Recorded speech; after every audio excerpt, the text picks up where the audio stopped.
ବ୍ୟସ୍ତ ହନା ପଲିଥିନ ରେ ଗୋଡେଇକି କେମିତି ଫୋପଡା ହବ ସେ ବ୍ୟବସ୍ଥାଟା ମୁଁ କରିବି। ଏଇଥିପାଇଁ ଆଜି ଆଳତି ସଇଲା ପରେ ଆପଣ ମାନଙ୍କ ପାଇଁ ଆମ ଆମର କର୍ମକର୍ତ୍ତା ମାନେ ଭାଗବତ ପରିବାର ନାଁ ଲେଖା ହେଇଛି। କୋଉ ମାନେ ଭାଗବତର ସଦସ୍ୟ ହେବେ। ଏ ଭାଗବତ ପରିବାର ସଦସ୍ୟ ହେବାକୁ ହେଲେ ଶିକ୍ଷାଗତ ଯୋଗ୍ୟତା ଦରକାର ନାହିଁ। ଯିଏ ଯେତିକି ପାଠ ନ ପଢିଥିଲେ ବି ଚଳିବ। ଆମର ପ୍ରଥମ କଣ୍ଡିସନ। ଦ୍ୱିତୀୟ କଣ୍ଡିସନ ଆପଣଙ୍କୁ ପଇସା ଦେବା ଦରକାର ପଡିବନି। କେବଳ 24 ଘଣ୍ଟାରୁ 15 ମିନିଟ ଯୋଉମାନେ ଭଗବାନଙ୍କ ପାଇଁ ସମୟ ଦେଇପାରିବେ ସେଇମାନେ ଖାତା ଲେଖିବେ। ସମସ୍ତଙ୍କ ନାଁଟା ରହିଲେ କିଛି ଅସୁବିଧା ନାହିଁ। ଆପଣ ମାନଙ୍କ ମୋର ବିଶ୍ୱାସ ଅଛି କାଲି ଭିତରେ ଏ ଖାତାଟା ଯେମିତି ଫୁଲ ହବାର ଅଛି। ନହେଲେ ସେ ଅଭିନୟ ମତେ ରଖିବନି କହୁଥିଲା ବିଦା କରିଦେବ ବୋଲି ଆଜି ତ କହିଦେଇଥାନ୍ତା। କହିଲା ଆରେ ତମେ ଯେତିକି ଦିନ ରହୁଛ ତମ ପରେ ଆମ ଲୋକ ଯୋଉଆକୁ ସେଇଆ ତାହେଲେ ଆମେ ତମକୁ ଡାକିବୁ କଣ ପାଇଁ। ତେଣୁ ଏଇଥିପାଇଁ ଆଉ ଇଏ ସୁଧା ଭାଇ କହିଥିଲା ଆଜ୍ଞା ସତ କଥା ଯଦି ଏ ଜରିଟା ପଛପଟେ ଫୁଲ ନ ହେଇଥାନ୍ତା ମୁଁ ବୋଧେ କାଲିଠୁ ପଳେଇଥାନ୍ତି। ମତେ କହିଲା ଆଜ୍ଞା ମୁଁ ନୂଆ ଜରି ଦିଟା କିଣିକି ଆଇଲି ତମେ ଫୁଲ କରିପାରିଲନି ତେଣୁ ଆଉ ତମେ କାହିଁକି ଆସିବ ଖାଇବା ପିଇବାକୁ ଗଣ୍ଡେ ମିଳିନଥାନ୍ତା। ବୋଲ ଭକ୍ତ ବଚନ ଭଗବାନ କି 32 କର୍ମକର୍ତ୍ତାରୁ 6 ଜଣକୁ ଆଇଲେଣି ଆଉ କାହା କଥା କହିବା କଣ ଆଜ୍ଞା। ଦେଖ ପଦ୍ମ ଘୁଞ୍ଚି ଘୁଞ୍ଚି ଯାଉଛି ମୁଁ କହିବି କାହାକୁ ଆଉ। ତେଣୁ ଆଜି ଯେମିତି ଭଗବାନ ଯେ ପ୍ରଥମେ କଣ କରନ୍ତି ଜୀବକୁ ମାଗନ୍ତି ଏ ଜୀବ ଏବେ ସମୟ ଅଛି 15 ମିନିଟ ମତେ ଦେଇଥା। ଆଜ୍ଞା ଯୋଉମାନେ ନଦେବେ ଭଗବାନ ଧନ ବ୍ୟସ୍ତ ନା ଏବେ 15 ମିନିଟ ଦଉନୁ ସେଥିରେ ଡାକିଲେ ବି ଶୁଣୁନଥିବି।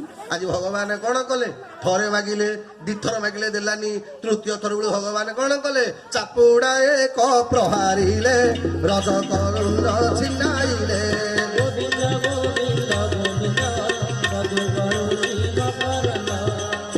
ଚାପୁଡା ମାଇଲେ ଏକାଥରେ ମୁଣ୍ଡ ଛିଣ୍ଡିକି ଖଣ୍ଡେ ବାଟରେ ପଇଲା।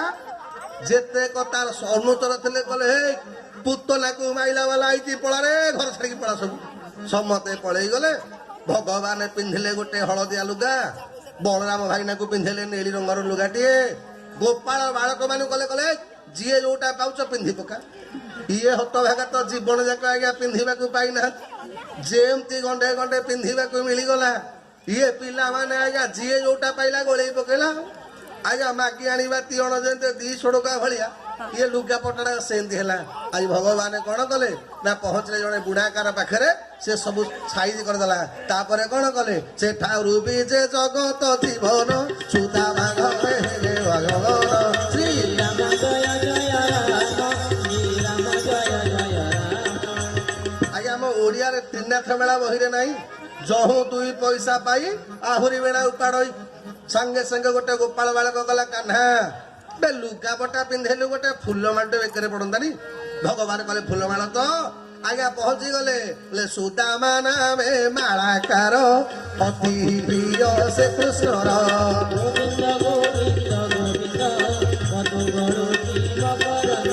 ତାହାର ପୁରେ ବନମାଳି ଭାବ ପ୍ରେମରେ ଗଲେ ମିଳି।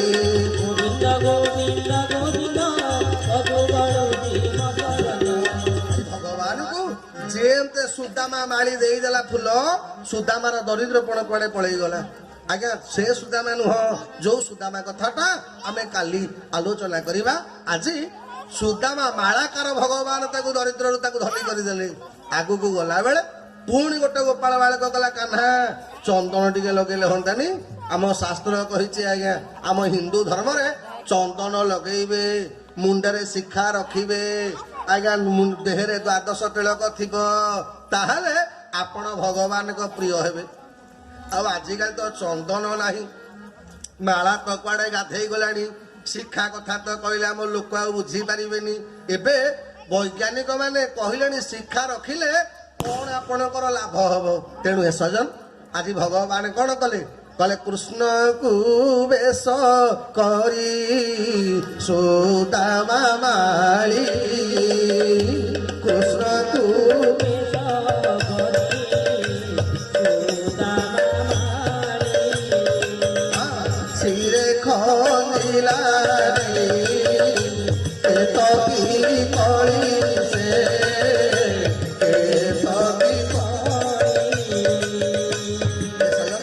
ଭଗବାନ ମୋର ସୁଦାମାରୁ ମାଳ ନେଲା ପରେ ଯେତେବେଳେ ଆଗକୁ ଗଲା ବେଳକୁ କଲେ କୁବୁଜା ନାମରେ କୁରୁପି ହସ୍ତରେ ଗନ୍ଧ ପାତ ଲେପି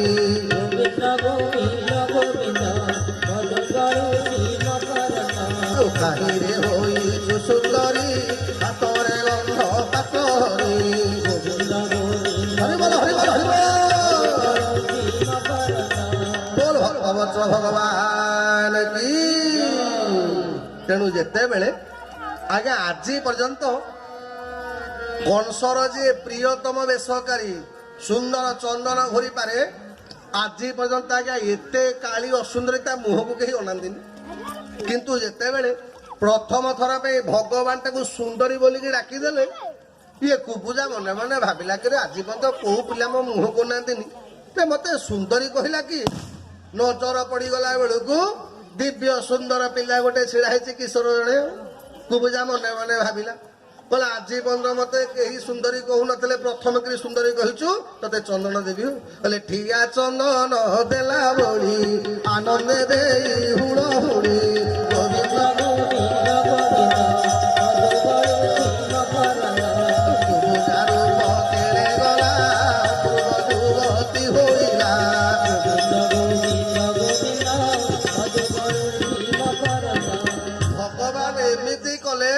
ଏକା ଥରକେ ତାକୁ ବୁଝାପଣ ପଳେଇଗଲା ଅପୂର୍ବ ସୁନ୍ଦରୀ ହେଇଗଲା।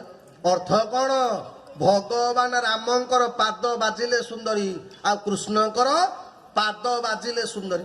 ଆଜି ଭଗବାନ କୃଷ୍ଣ କୁବୁଜାକୁ ଅପୂର୍ବ ସୁନ୍ଦରୀ ପରିଣତ କରିଦେଲେ। ଭଗବାନ ମୋର ସେଠୁରୁ ଗଲେ ଧନୁ ସଭାରେ କହୁ କହୁ ସେଠାରୁ ବି ଯେ ଜଗତ ଜୀବନ ଧନୁ ସଭାକୁ କରିଲେ ଗମନ।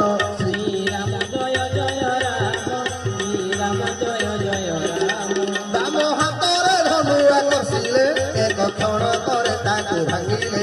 ଶ୍ରୀରାମ ଜୟ ଜୟ ରାମ ଶ୍ରୀରାମ ଜୟ ଜୟ ରାମ। ଆଜ୍ଞା ପ୍ରହରୀ ମାନେ ଦେଖୁ ଦେଖୁ ଭଗବାନ ବାଁ ହାତରେ ଧନୁଟାକୁ ଟାଣି ଆଇଲେ ଦି ଖଣ୍ଡ କରି ଭାଙ୍ଗିଦେଲେ। ଯେତେବେଳେ ପ୍ରହରୀ ମାନେ ଗୋଡେଇଲେ ଭଗବାନ କଲେ ଭାଇ ତମେ ଫାଳେ ଧର ମୁଁ ଫାଳେ ଧରୁଛି। ଆଜ୍ଞା ଫାଳେ ଫାଳେ ଭଙ୍ଗା ଧନୁରେ ସବୁତକ ପ୍ରହରୀ ମାନଙ୍କୁ ଶେଷ କରିଦେଇ ଭଗବାନ ମୋର ଘରକୁ ଆଇଲେ। ଆଉ କଣ ନନ୍ଦ ପଚାରିଲେ କାହ୍ନା ତୁ ଗଲା ପରେ ପାଟି ତୁଣ୍ଡ ଶୁଭୁଥିଲା। ଭଗବାନ କଲେ ବାପା ମୁଁ ଜାଣିନି ସେ ଆଉ କୁଆଡେ ହଉଥିବ ମୁଁ ଦେଖିନି। ଭଗବାନ କଲେ ହରେ ନନ୍ଦ ପଚାରିଲେ କାହ୍ନା ତୁ ନୂଆ ଲୁଗା କୋଉଠୁ ଆଇଲୁ? ମୁଁ ତ ପଇସା ଦେନି ଲୁଗା କିଣିଲୁ କୋଉଠୁ? ଭଗବାନ କଲେ ବାପା ତମେ ଜାଣିନ ତମ ନାଁ ଖାଲି ଲୋକ ଶୁଣିଲେ ମୁଁ ନନ୍ଦ ମହାକୁଡ ପୁଅ ଦୋକାନୀ ଲୁଗାପଟା ଗଦେଇ ଦେଇ ପକେଇଲା ସବୁ ମୁଁ ଆଣିଛି ଦୋକାନୀ ସବୁ ଦେଇଛନ୍ତି। ନନ୍ଦ ଖୁସି ହେଇଗଲେ କହିଲେ ଯାହା ହଉ ମଥୁରାରେ ବି ଲୋକମାନେ ମତେ ଭଲ ପାଆନ୍ତି। ରାତି ପାଇଲା ତାପନ ସକାଳୁ ଭଗବାନ ମୋର ଆଗ କଣ କଲେ କୁବଳ ହାତୀକି ମାଇଲେ ଚାଉଳ ମୁଷ୍ଟିକକୁ ମାଇଲେ। ଭଗବାନ କଂସକୁ ମାରିବା ଦରକାର ପଇଲାନି ମା ମଞ୍ଚା ଉପରେ ଚଢୁ ଚଢୁ ଭଗବାନଙ୍କୁ ଦେଖିକି କହିଲା ଚକ୍ଷୁର ବାଟେ ପ୍ରାଣ ଗଲା କୃଷ୍ଣର ଶରୀରେ ମିଶିଲା।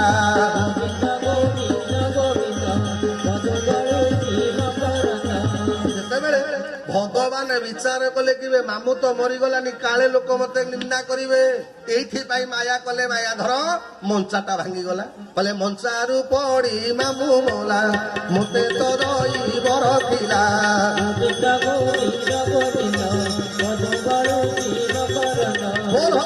ଭଗବାନ କି କଂସକୁ ଉଦ୍ଧାର କଲେ। ବାପା ମାକୁ ଆଜ୍ଞା ଯଶୋଦା ଦେବକୀ ବସୁଦେବଙ୍କୁ ବନ୍ଧନ ମୁକ୍ତ କଲେ। ଉଗ୍ରସେନକୁ ରାଜା କଲେ। ଆଜ୍ଞା 4 ଦିନରୁ 6 ଦିନ ହେଇଗଲାଣି। ନନ୍ଦ ବାବା ଯେତେବେଳେ କହିଲେ କାହ୍ନା ଫେରିବା ଭଗବାନ ମନା କଲେ କହିଲେ ବାପା ଆଉ ଫେରି ହବନି ତମେ ଯା। ଆଜ୍ଞା ନନ୍ଦ କାନ୍ଦି କାନ୍ଦିକି ଫେରୁଛନ୍ତି ବୃନ୍ଦାବନକୁ। ଏପଟେ ଭଗବାନ ଗଲେ ଗୋଟିଏ ବର୍ଷ ବିଦ୍ୟା ଶିକ୍ଷା କରିବା ପାଇଁ ସନ୍ଦୀପନୀ ଋଷିଙ୍କ ଆଶ୍ରମ। ସେଇଠି ଆଜ୍ଞା ଦେଖା ହେଲା ସୁଦାମା ସହିତ। ଆଉ ଭାଗବତ କୁହେ ସୁଦାମାର ଚରିତ୍ରକୁ ଶ୍ରବଣ ଯିଏ କରିବ ତା ଘରେ ଅନ୍ନ ବସ୍ତ୍ର କେବେ ଅଭାବ ରହିବନି। ସେଇ ନ୍ୟାୟରେ ଆସନ୍ତା କାଲି ଆମେମାନେ କାର୍ଯ୍ୟକ୍ରମ ଆରମ୍ଭ କରିବା ମା 7ଟା ବେଳେ।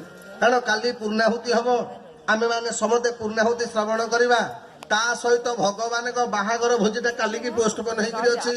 କାଲି ଆପଣ ମାନେ ଭୋଜି ଖାଇବେ। ତେଣୁ ଏଇଥିପାଇଁ କାର୍ଯ୍ୟକ୍ରମ କାଲି ଜଲ୍ଦି ସରିବ।